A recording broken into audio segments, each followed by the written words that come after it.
Começa agora, em resumo, um bate-papo sobre ciência e pesquisa aqui na Rádio UFSCar. Olá a todas e todos, estamos iniciando aqui nos estúdios da Rádio UFSCar mais uma edição do programa Em Resumo.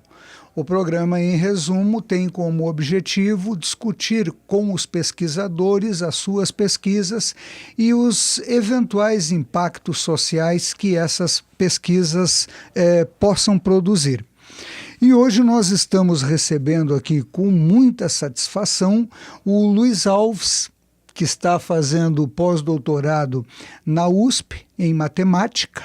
É isso, né?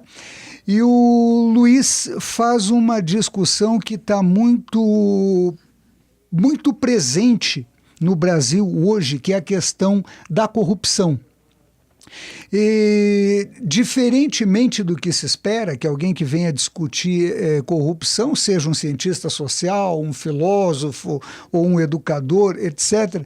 Não, dessa vez nós temos um matemático que tem desenvolvido um trabalho aí com repercussão nacional e internacional, e ele vai discutir conosco a respeito dessa pesquisa. Eu sou obrigado a mencionar que, muito embora o problema da corrupção esteja mais em voga agora, não é? O problema da corrupção no Brasil é um problema bastante antigo. Há quem diga que ela estava num dos compartimentos daquelas primeiras 3 caravelas e que chegou e se estabeleceu e resolveu não sair mais. Muito embora a discussão hoje tenha uma tônica mais ideologizada, na verdade o nosso objetivo não é dentro de uma perspectiva ideológica, mas sim da corrupção como um malefício à democracia, à república e à vida das pessoas, notadamente das pessoas que têm uma condição socioeconômica mais fragilizada. Luiz, em primeiro lugar, muito obrigado por aceitar o nosso convite, Tia. Eu que agradeço. Bom, primeiramente eu só gostaria de acrescentar que a minha formação é em física. Física. Então, sempre tive esse interesse aí por sistemas sociais. E claro. Eu fiz o meu doutorado estudando crimes de homicídios em cidades, e aí recentemente comecei a investigar a corrupção. E é um trabalho muito interessante, claro. Tem muito potencial para ser aplicado no dia a dia aí da Polícia Federal e do Ministério Público, e de fato eles já entraram em contato para trocar aí informações, e estamos dialogando aí, mas o estudo... não sei se eu já posso falar do estudo. Não, perfeito. Aliás, eu gostaria de nós fazermos o seguinte, para situar quem nos acompanha. A primeira coisa que eu vou te perguntar é o seguinte: tu é um físico matemático, a tua área é a física na graduação. Isso. E depois mestrado, doutorado na matemática. Também foi na física, mas eu trabalho com essa interseção da matemática, física, computação, estatística e ciências sociais. Então é nesse ambiente multidisciplinar aí que a minha pesquisa é desenvolvida. É isso justamente que eu achei interessante. Habitualmente existe como que um padrão. O sujeito se gradua, faz mestrado, doutorado, pós-doc, tudo dentro de uma determinada área. E no teu caso você pegou áreas distintas para fazer convergir em alguma coisa que é de importância bastante significativa, sobretudo no momento que a gente vive. Aí eu te pergunto, quando surgiu no Luiz o interesse por discutir e compreender o problema da corrupção no país? Bom, eu acredito que hoje todo brasileiro deve ter um interesse por corrupção, né? E eu já vinha estudando outros sistemas sociais, outros tipos de crimes, e então um certo dia eu me deparei com algumas informações sobre pessoas investigadas, e eu falei com o meu orientador de doutorado na época, o Haroldo, se a gente não podia fazer um estudo com redes para tentar aí revelar como que essas pessoas se relacionavam entre si. Então foi dessa conversa aí que meio ainda não sabíamos o que iria ser feito e tal, que surgiu a ideia, que surgiu o estudo, né? O interesse por fazer esse estudo. Assim, o interesse pela corrupção, eu acredito que todo mundo tem, mas como fazer isso de forma matemática e poder modelar, isso surgiu quando nos deparamos assim com algumas notícias de jornais e TV que tinham esses nomes e a gente imaginou como representar isso através de um grafo, né? Perfeito. E o grafo só para dizer como que o grafo é uma estrutura matemática aí que você tem nós e links. Então, esses nós, eles estão ligados entre si e isso é representado por uma aresta. E na rede de corrupção, cada nó é uma pessoa e o link existe se essas duas pessoas possuem um vínculo. E o vínculo para a gente era se essas duas pessoas estavam sendo investigadas no mesmo escândalo. Certo. E se eventualmente essa pessoa estiver relacionada com mais de um escândalo, então é possível... Esse link é mais forte. Claro. Isso, Ou exatamente. seja, não há como o cara se esconder. Se o nome dele for a público, não é? Perfeito. Tchê, e agora eu te pergunto sobre a pesquisa, certo, especificamente, pensando no seguinte, entre os nossos ouvintes há pesquisadores, há professores, há estudantes e há pessoas que se interessam para saber o que a ciência faz pela sociedade ou em relação à sociedade. Então eu te pediria uma descrição, uma exposição da tua pesquisa, a metodologia, a origem dos dados, a forma como você está chegando às conclusões e etc., para que assim, gregos e goianos pudessem nos entender perfeitamente. Certo. Bom, primeiramente, assim, que eu acho que deve ficar claro, assim, a nossa pesquisa não tem cunho político. Claro. Então tem um interesse meramente acadêmico, que é você tirar uma estrutura de uma rede social, que a rede de corrupção é uma rede social. Perfeito. Existem esse vínculo aí entre as pessoas e a gente quer entender como essas pessoas se relacionam. Então isso vai além de ideologia política, se é esquerda, direita, não temos nada desse cunho em nosso estudo. E para fazer essa pesquisa, coletamos os nomes de pessoas que estavam sendo investigadas, que a mídia reportou. Então, são dados retirados da mídia. Perfeito. E esse é um ponto assim que tem muita discussão, né? Que as pessoas falam assim que a mídia ela não é totalmente imparcial. E então, o que a gente argumenta a favor do nosso estudo é que os padrões que a gente tira desse estudo, eles não têm a ver com a fonte onde foi reportado. São estruturas mais gerais. E, inclusive, a gente achou estruturas similares com outras redes sociais. Mas, então, para montar essa rede, coletamos os dados da mídia, tem os nomes das pessoas, o ano que ela começou, que ela entrou na investigação, qual escândalo que ela está sendo investigada, pode ser mais que um escândalo, como a gente disse anteriormente. E então, a partir disso daí, montamos uma rede. A primeira coisa que a gente observou é que o número de pessoas investigadas ao longo do tempo, o dado foi coletado desde 1987 a 2014, então, isso... De 2014 para cá, na mídia fica meio difícil você ter um dado confiável aí de quem está sendo investigado, quem não está. A impressão que a gente tem é que todo mundo está, né? E antes de 87, é mais difícil conseguir essa informação da mídia. Porque você tem aí o período da ditadura, né? E, então, assim, a mídia ainda não tinha essa liberdade. Perfeito. Então, você não tem tanto dado relatado na mídia. Isso não quer dizer que não tinha corrupção antes. De jeito nenhum. Só quer dizer que a gente não achou na mídia. É isso. Não se podia falar, Não se podia falar. Na verdade, falar. era isso. E, então, uma coisa que a gente observou é que o número de pessoas investigadas, ela aumenta periodicamente de 4 em 4 anos. O que coincide aí com o ciclo eleitoral. Se é verdade isso ou não, a gente não consegue provar, mas o que a gente observa é que há essa periodicidade, de que 4 em 4 anos aumenta o número de pessoas investigadas. E aí podemos especular que isso seria por conta de propinas em tempo eleitoral, né, durante as eleições, dinheiro de caixa 2. Isso seria uma hipótese, e a outra hipótese também seria que as pessoas novas que entraram no poder começam a investigar os antigos para ver se acha alguma coisa errada, ou os antigos começam a investigar os novos para ver se...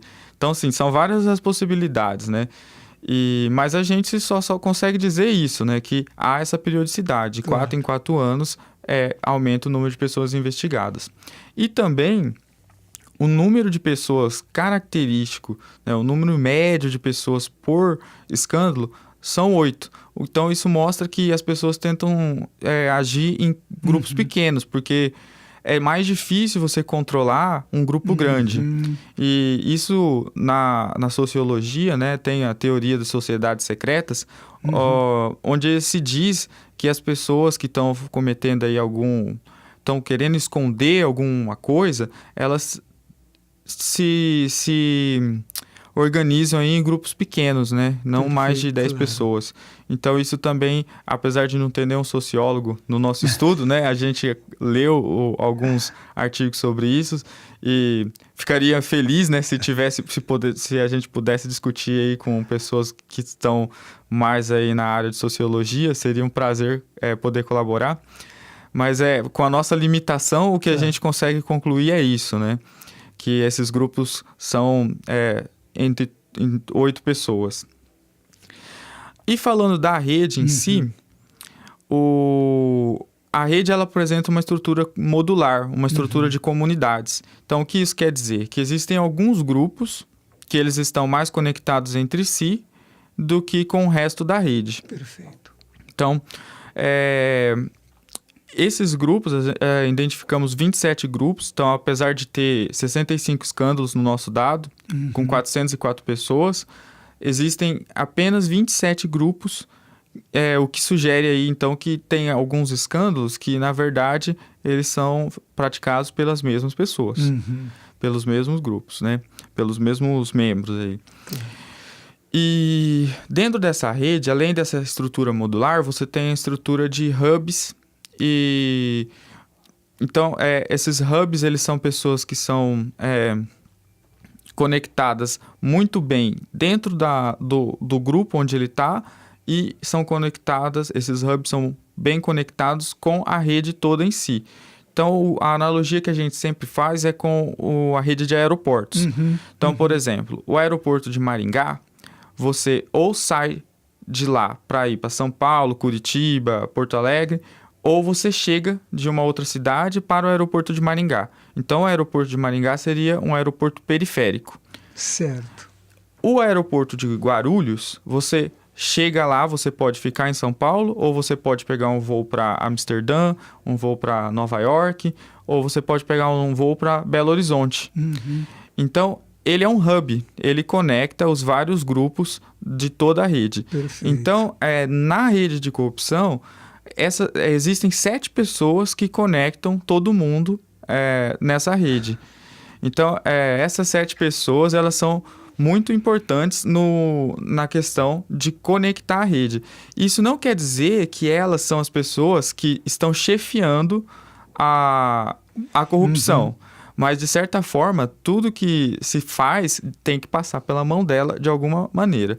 E essas outras pessoas que seriam, por exemplo, o aeroporto de Maringá, são pessoas periféricas. Elas estão ali no final, são, no termo popular, o laranja, né? Perfeito. Então, a gente consegue ter essa classificação aí através da teoria de redes. Claro. Olha, eu acho muito interessante, inclusive quando tu menciona a questão da fonte, tá? Numa perspectiva muito próxima aí à sociologia fenomenológica, essas são as informações que a população brasileira, em geral, dispõe para conhecer determinados assuntos. Então, ao dar um trato científico e ao, a partir delas, estabelecer possibilidades, hipóteses para se pensar, do meu ponto de vista, é um trabalho altamente importante e significativo. Quanto ao fato das mídias serem ideologizadas ou não, bom, neutralidade, o Papai Noel e o Coelhinho de Páscoa moram no mesmo apartamento, né? Então não tem como discutir isso. Não é? O importante é saber quais são esses perfis ideológicos e, lógico, toda análise pode ser feita a partir dali. Mas, cara, tu cita uma coisa muito interessante sobre esse conceito dos hubs, que são, de fato, as pessoas que conseguem organizar um sistema ou mais de um sistema, tá? Nesse sentido, o que eu te perguntaria é o seguinte: tendo um número maior, eu estou pensando no impacto da pesquisa e também estou pensando nas atitudes que o Poder Judiciário tem tomado, independente de concordância ou discordância, nós temos aspectos de uma democracia que está se fazendo conhecer, enfim. Democracia deve de ser respeitada, é o primeiro ponto. Nós temos instituições e elas precisam funcionar. Tá? Eu te perguntaria o seguinte: ao ter conhecimento dessas possibilidades e dessas pessoas, e como tu já fizeste pesquisa a respeito de crime, portanto, de aplicação da justiça, te parece que isso facilita um pouco o sistema judicial brasileiro ao ter conhecimento de quem são as figuras-chaves, tá? E ao ter um conhecimento científico, porque vocês não fazem um trabalho opinativo, fazem um trabalho de ciência, tá? Isso facilita a ação, por exemplo, do Poder Judiciário? Eu te pergunto isso pensando no que tu trabalhou no doutorado, a questão de crimes, e o que tu está trabalhando agora no teu pós-doutorado, que é conhecer as condições que isso podem se processar. Eu hoje acredito que a Polícia Federal e também o Ministério Público, o sistema judiciário brasileiro, ele deve sim investir na ciência de dados para investigar crime. E eu acredito que o retorno vai ser positivo, né? Hoje você vê em outros países que há, lá, por exemplo, nos Estados Unidos, você tem a inteligência da polícia que trabalha com análise de dados para identificar regiões mais críticas para crime. E essa questão de ter essas pessoas-chaves aí também facilitaria a investigação. Tendo essa visão do grafo, por exemplo, a gente conseguiu no nosso estudo quantificar aí se um link iria aparecer no futuro, né? Porque a nossa rede é temporal, então a gente conseguia ver se duas pessoas iam interagir no futuro juntas, né? Em algum crime, com 25% de acerto. E se você tenta fazer isso no achismo, né? A chance é de 1%, né? Claro. Você acerta menos de 1%. Então, assim, obviamente os algoritmos vão ajudar aí nessa tomada de decisão, né? Quem será que deve estar conectado? Quem será que esse criminoso está conectado com esse outro criminoso? Ou com o criminoso X ou com o criminoso Y? Para saber isso daí, você pode ter uma opinião, mas aí é uma opinião. Claro. Ou você pode empregar aí uma ferramenta de análise de dados e ter aí um número que te diz qual que é a probabilidade de existir esse link. E aí, dessa forma, eu acredito que você pode acelerar o processo de investigação, porque você faz uma tomada de decisão guiada por fatos empíricos e por algoritmos, análise de dados. Então, dessa forma, eu acredito que é possível, sim, melhorar aí o processo de investigação, e de uma forma geral aí, o processo para combater corrupção, crime em geral. Perfeito. Bueno, Luiz, eu te agradeço imensamente por você aceitar o nosso convite, não é? Eu espero que esse programa tenha servido para produzir curiosidade ainda maior sobre a questão da corrupção, e curiosidade que leve as pessoas a pensar isso de uma maneira menos apaixonada, né? Porque a gente também vê no nosso país hoje uma briga de ou 8 ou 800 e os problemas são bem... Tinha 27 módulos, não tinha 2. Então, olha só, é realmente algo que você deve de pensar com muito mais cuidado e com muito mais maturidade. E a ciência, qualquer área da ciência, está aí para nos ajudar, não é? A ver melhor, compreender melhor e, consequentemente, atuar melhor na nossa sociedade. Nós estamos encerrando, então, mais esta edição do programa Em Resumo. Agradecemos a audiência de todas e de todos e agradecemos mais uma vez ao Luiz que se dispôs a vir aqui conversar conosco. Eu que agradeço. Muito obrigado. Até mais. Você ouviu Em Resumo, um programa da Rádio UFSCar. Continue na programação da 95,3 FM e escute diferente.